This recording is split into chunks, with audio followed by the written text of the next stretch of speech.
Gracias a ustedes.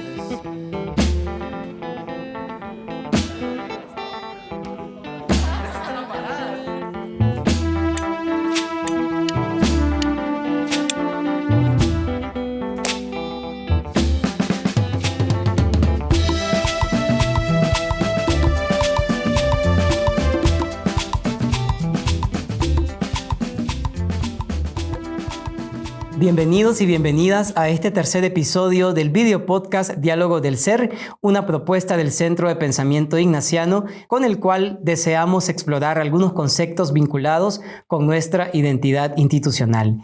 En esta ocasión vamos a entrevistar a un jesuita de la provincia de España que actualmente colabora con la provincia jesuita de Centroamérica en la UCA de El Salvador. Cuando leí su hoja de vida me di cuenta que en realidad ha realizado un trabajo multifacético en América Latina y en Europa, pero creo que lo más importante de lo que ha realizado es que es jesuita y por lo tanto compañero de Jesús.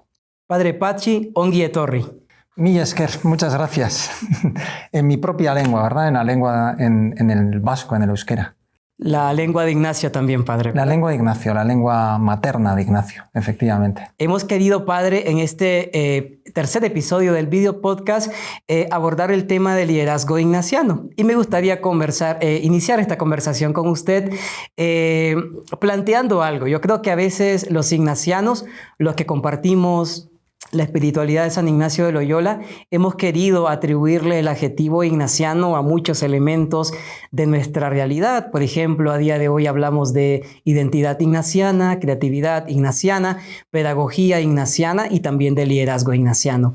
En este sentido, me gustaría preguntarle, Padre, si dentro de lo ignaciano existe una visión particular de liderazgo y si existe, ¿cuál es esa visión? Bueno, yo creo que lo primero que habría que decir es que Ignacio fue un gran líder. Era un líder natural, era una persona que tenía capacidad de arrastre, de contagiar lo que vivían los demás y una voluntad muy determinada de involucrar a otras personas a su alrededor y amarlas, ¿no?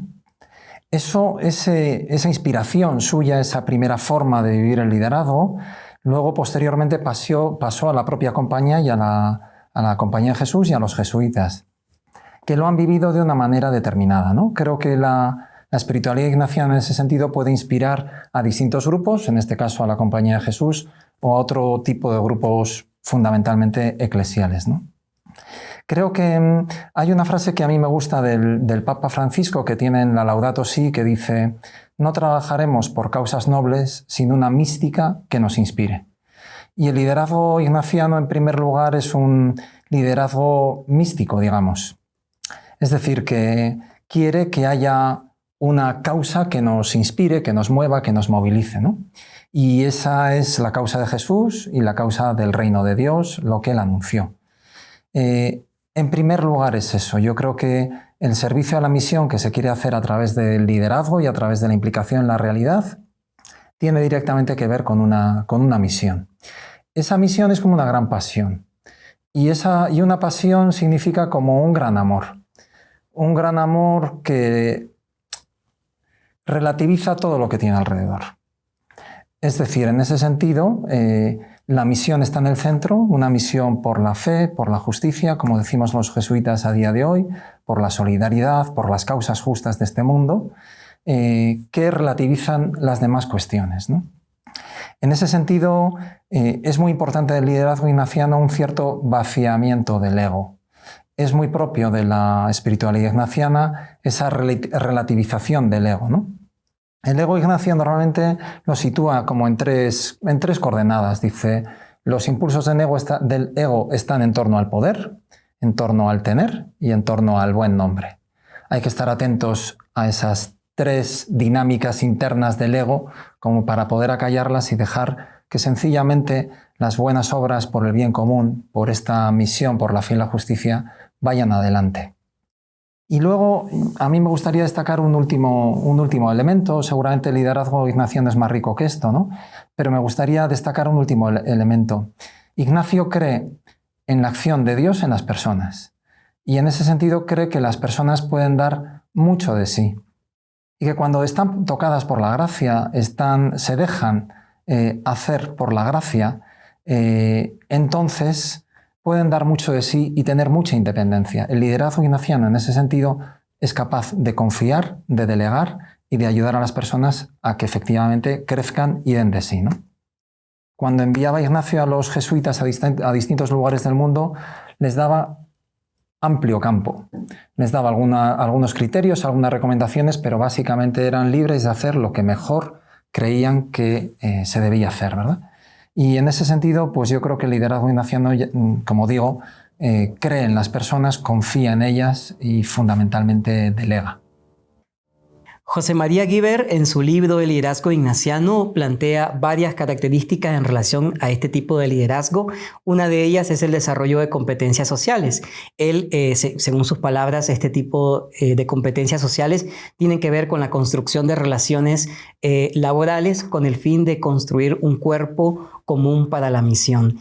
Desde esta perspectiva, yo también estaba pensando en ese primer cuerpo común que Ignacio construyó junto con sus primeros compañeros y que es lo que nos tiene a día de hoy a usted y a mí aquí, ¿verdad? Este cuerpo que realmente se ha logrado perpetuar en los últimos 5 siglos. Desde esta perspectiva, padre, me gustaría preguntarle cómo podríamos contagiar a otros con esta visión de liderazgo místico, como usted nos compartía en su respuesta anterior. Bueno, contagiar es lo que hacemos las personas unas con otras, ¿no? Nos contagian las personas que nos llaman la atención por el motivo que sea, que nos convencen, que nos ofrecen credibilidad, confianza, las personas que miramos, que contemplamos de alguna manera, ¿no? Seguramente en ese sentido la palabra contemplación, que es profundamente ignaciana, es uno de esos verbos, ¿no?, que nos permiten parecernos más a las personas que admiramos. Y a mí me gustaría ir por esa vía. Quiero decir que efectivamente nos contagiamos de aquellas personas que son cabales, enteras, comprometidas, honestas, que tienen alegría, esperanza, credibilidad. El liderazgo ignaciano en ese sentido es un liderazgo de personas bien construidas, de personas que son relativamente libres, ¿verdad?, de estos reclamos que decíamos del ego, que mencionábamos antes, ¿no?, y que están cogidas, efectivamente, agarradas, lanzadas por una pasión, por una misión, ¿no? Yo creo que esto es fundamental. Me parece que el contagio es humano, es de persona a persona, es de tú a tú. Y luego podríamos decir, en el liderazgo ignaciano además puede haber algunos instrumentos. Yo creo que uno de ellos importante es la formación. ¿Cómo podemos ayudar a otras personas a comprender aquello que nos mueve, esta mística que nos anima? Pues con elementos formativos, dando a conocer y ofreciendo sobre todo experiencias que tocan el corazón, que podemos acompañar, que podemos ayudar a leer, a comprender. Pienso que eso ayuda enormemente.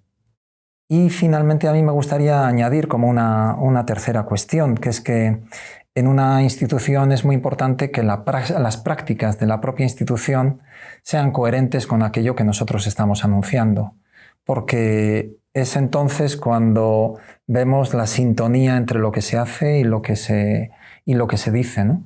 Y que aquello que podemos tratar de comunicar efectivamente se va haciendo realidad y se va haciendo historia en lo que humanamente, sencillamente, humildemente vamos haciendo en una institución.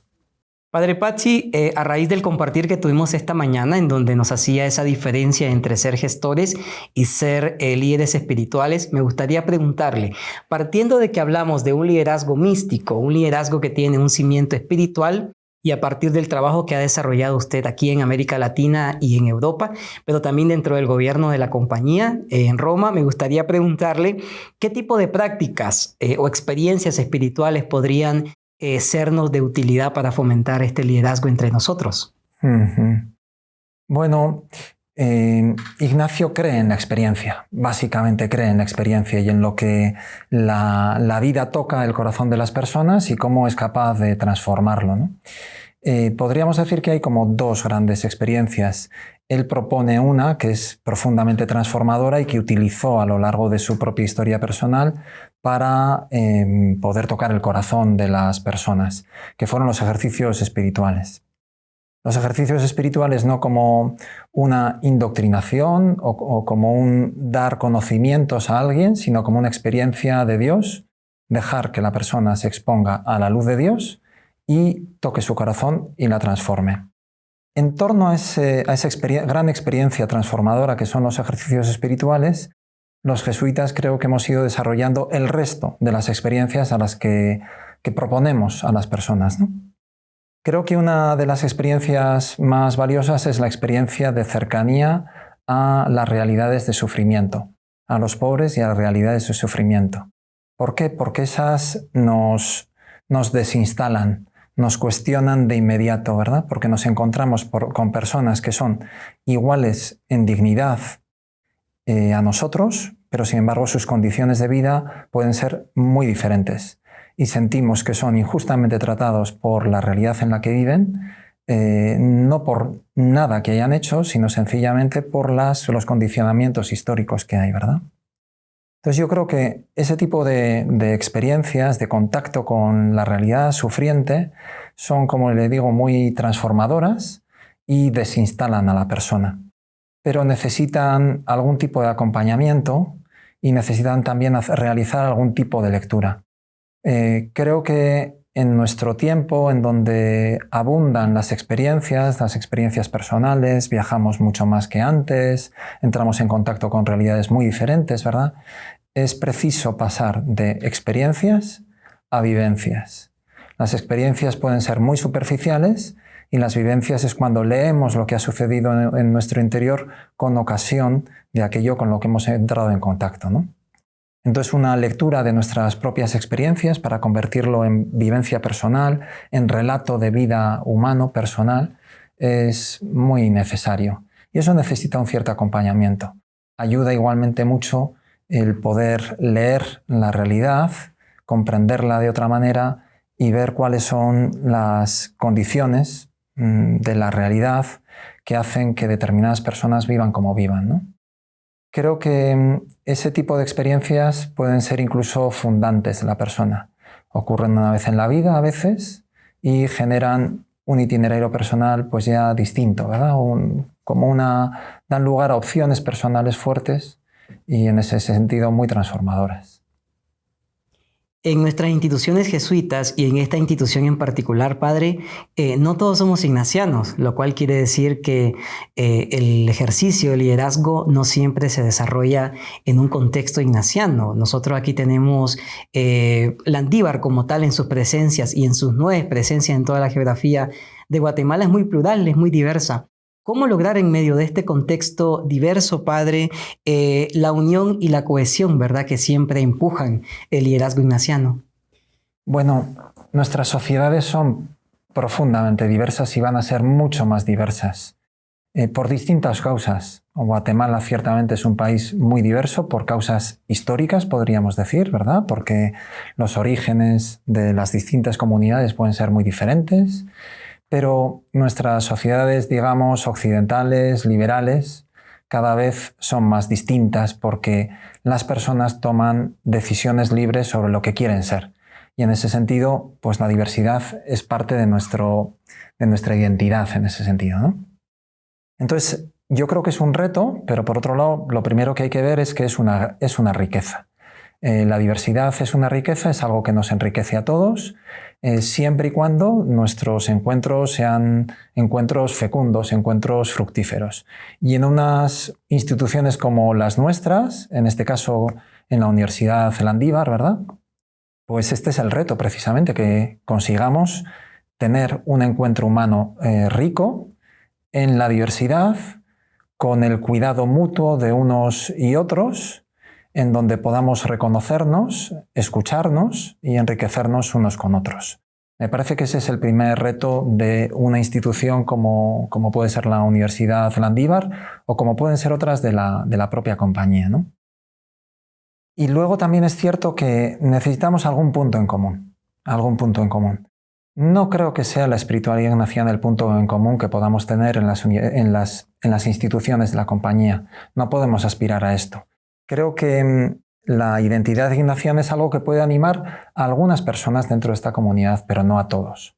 Pero sí hay un mínimo común, que es el trabajo por el bien del país, por el bien común, la preocupación por los últimos, por incorporar a los que están peor, el deseo de que otras personas que no tienen las oportunidades que nosotros finalmente las puedan tener. Este deseo yo creo que tiene que animar al conjunto de la comunidad universitaria, de cualquier otra institución, y podríamos decir que a todos, a todas las personas que se reúnen aquí, que trabajan aquí, ¿no? Ojalá también a todo el alumnado, ¿no? Entonces, en este sentido, yo creo que este deseo del bien común, de trabajo por los demás, de trabajo de construcción de un país nuevo, de renovación de las estructuras de gobernanza de nuestro país, tiene que ser como esa identidad amplia que compartamos todos y por la cual nos podemos poner juntos, entendernos y a trabajar en común. Aquello que finalmente nos convoca. Y en ese aspecto, la identidad ignaciana puede ser una contribución específica, otra más, desde otras, porque puede haber otras corrientes humanísticas u otras personas que sencillamente desde su buena voluntad quieren colaborar y contribuir a esta misma finalidad, ¿no? Así que un cuerpo diverso, amplio, grande, que es una riqueza, que se compromete todo él por el bien común y donde la espiritualidad ignaciana y esta comunidad ignaciana puede dinamizar algunos procesos propios y sentirse completamente cómoda y ágil en este cuerpo. En la Vicerrectoría de Identidad estamos próximos a presentar la política de identidad que va a compartir en todo el sistema algunas directrices y sugerencias para consolidar poco a poco nuestra identidad institucional. Me recuerdo que el padre Arturo Sosa, cuando nos visitó en Centroamérica en el 2019, nos decía de que urgía en Centroamérica fomentar las vocaciones políticas. Y hago esta memoria porque justamente la política va a promover muchísimo dentro de los estudiantes la creación de nuevos liderazgos. Me gustaría preguntarle, ¿cuál cree usted que es el reto de las nuevas generaciones de centroamericanos en relación con su participación en la vida política? Y aquí me gustaría compartirle una frase del padre Adolfo Nicolás que decía de que la política es el lugar de grandes responsabilidades sociales. Bueno, es un enorme reto, ¿no? Es decir, el gran reto de nuestras sociedades, hablo a nivel internacional, el gran reto es la política, la buena gobernanza. La pública, fundamentalmente, y la privada. La mayor parte de las cosas que suceden en un país dependen finalmente del modo en que se ejerce la política, ¿no? Y en ese sentido, el valor de las vocaciones políticas es muy alto, muy grande. Podremos tener nuevos países si son gobernados de otra manera en el futuro. Entonces yo creo que hay una serie de retos generacionales dirigidos, entiendo que es la pregunta, ¿verdad?, hacia los jóvenes que son muy importantes. Lo primero, el valor de la honestidad. El valor de la honestidad. Vivimos en sociedades profundamente corruptas y esto provoca un enorme dolor y daño, que trabajan por el beneficio personal y no por el público, ¿no?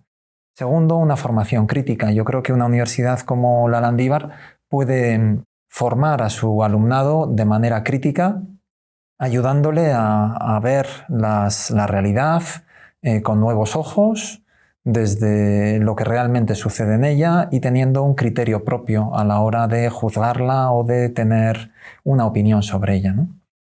Yo creo que también es importante darse cuenta de que la autoridad no es un ejercicio discrecional, mío, personal, sencillamente para mi bien, sino que la autoridad solamente se puede ejercer en el servicio a los demás.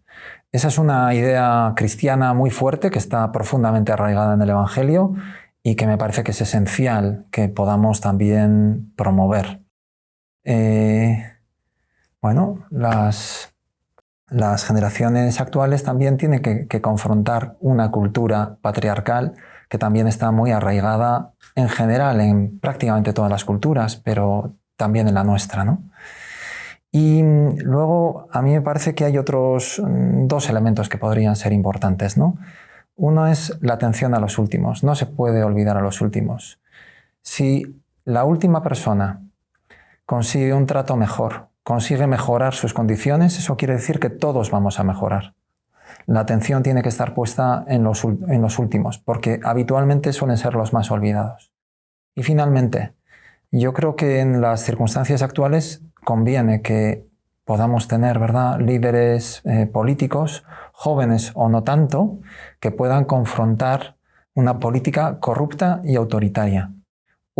Es muy urgente desvelar, poner de manifiesto que este tipo de política está muy extendido, se produce en nuestros países y no se puede permitir. El futuro no puede ir por ahí. Me parece, Padre Pazzi, que el discernimiento constituye un eje transversal del liderazgo, ¿verdad, ignaciano?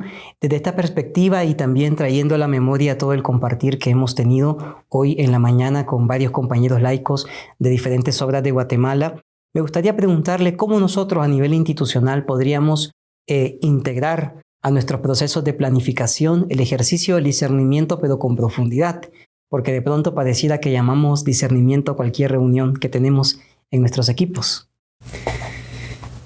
Por simplificar la respuesta, yo creo que en el discernimiento lo esencial es la pasión.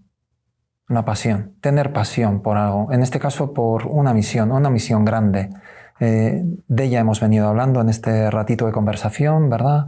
Es la pasión por un mundo más justo, donde todas las personas tengan sitio, muy especialmente los últimos. Porque cuando tenemos una pasión, como decía al comienzo, se relativiza todo lo demás. El discernimiento tiene que ver con la libertad personal. Ser capaz de hacernos, el lenguaje Ignacio dice así, de hacernos indiferentes a las demás cosas. Que haya un amor tan grande, en este caso a las causas del reino, el mundo más justo del que hablamos, que desplace todo lo demás, que libere todo lo demás. De tal manera que solamente me preocupe eso. ¿Cómo podemos promover entonces un discernimiento dentro de nuestra propia universidad, dentro de nuestra comunidad universitaria? Compartiendo fuertemente esa misión, de manera convencida y mediante la expresión de la misma en prácticas, ¿verdad?, que la vayan haciendo realidad. Y entonces las cosas van saliendo. Vamos andando, como digo, en libertad y vamos pudiendo realizar las cosas con más compromiso, con mayor entrega, con mayor generosidad. Padre Pazzi, muchas gracias por este tercer diálogo del ser. Bueno, pues muchas gracias, Julio, por este rato de conversación entre ustedes. Ha sido todo un gusto. Y a ustedes, muchas gracias por habernos acompañado. Les invitamos a estar pendientes del cuarto episodio de Diálogos del Ser.